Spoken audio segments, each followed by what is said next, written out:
All right, thanks, John. And the next presenter is Chris Radcliff. Give it up.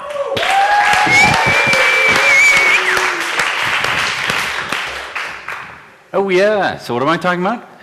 I have no idea. Speed! So yeah, this is actually something that I thought a lot about because for the 100-year Starship conference that's coming up next month, I'm going to go all Andy Cochran on you.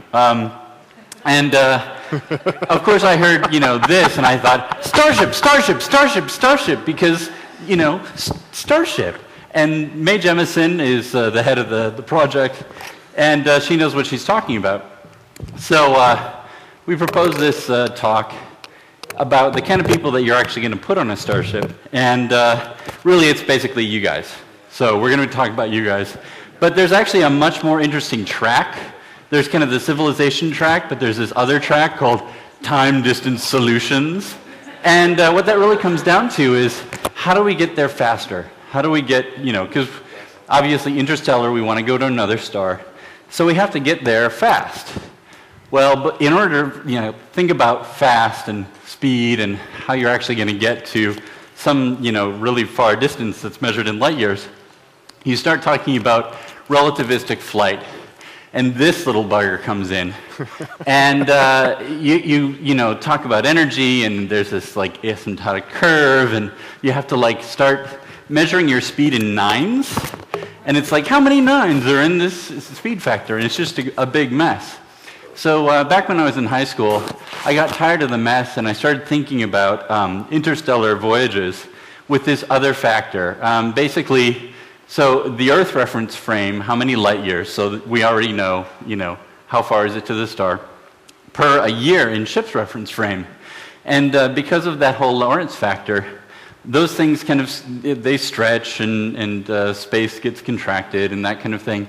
And so you end up being able to go 1 light year per year. There should be little asterisks on that talk about that. Maybe we'll call it the Kaczynski factor. But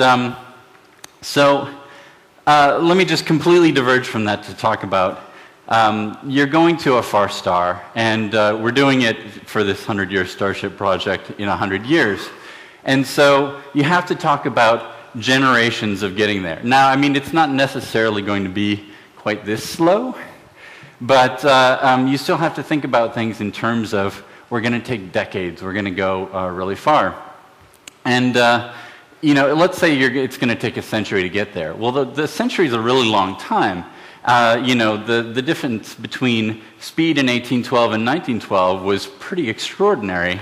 And, you go with a more extraordinary century, and you've got orders and orders of magnitude in speed difference in that 100-year span. And so if you try to put yourself in the mindset, it's 2112, you're sending off your Starship, it's going to go off for a century, and then, your grandkids are going to lap you. They're going to meet you on the other end, and they're going to, welcome, you've arrived at this place that we've set up a McDonald's and a Starbucks. Woo! And so you have to really dial it back, because it's still 2012, and we have to think about what actually isn't going to change, not just in the next century, but in the century that we're going to send people out for.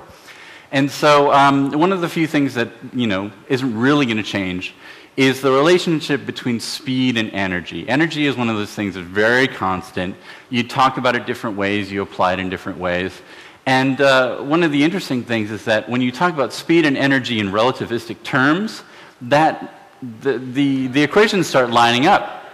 And so when you're talking about that light years per year, asterisk, thingy, whatever, you're talking about the energy equivalent of basically a rest mass of your spaceship that you're putting your energy into.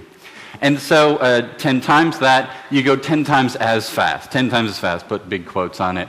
And it's nicely linear, and it's an enormous number, because you're talking about, blowing up nuclear bombs. But if only we had something that was enormous and was putting out tons of energy all at once, and was using really efficient nuclear, I don't know. But somebody might come up with something like that, and come up with some factor that actually, maps to that. So you could take the area, some surface area of some big fusion reactor, and match it up to thingy and that kind of thing. And so that's pretty much just me walking around with these thoughts. talking about spaceships and starships, and it's next month, and I don't know if they're going to stream any of it and that kind of thing.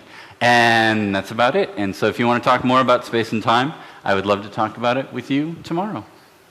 Thank you.